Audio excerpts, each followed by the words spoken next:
Popular painkillers like Oxycontin, Vicodin, and Percocet are being blamed for the sudden spike of drug addiction, overdoses, and death. Today, KTLA begins a special Health Smart series with a raw look at an epidemic that doctors warn could ravage anyone at any time.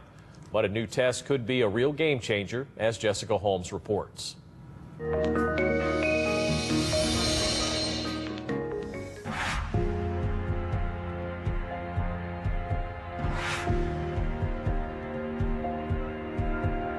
It can happen to anyone. It is happening to anyone.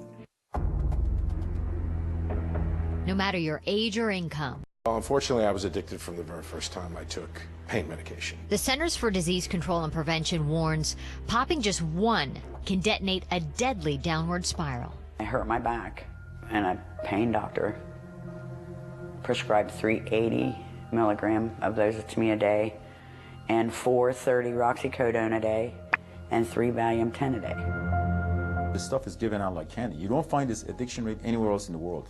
Just do a mouth swab, and it basically determines your genetic makeup, your DNA. Though in Dr. Hooman Melamed's Marina Del Rey office, Just open, just go like that, a little bit there.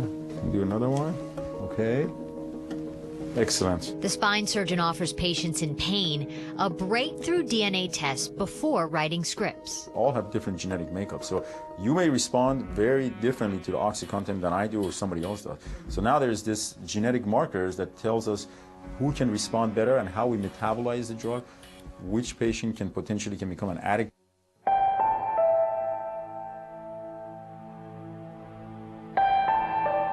Basically, I went through all of the over-the-counter medicines to see if anything would work, and it really didn't. A glass of wine or two helped the most, which is also scary because I have alcoholics in my family. With statistics showing nearly 2 million Americans abuse physician-ordered doses, but blinded by debilitating disc injuries. The best way I can describe it is a body migraine.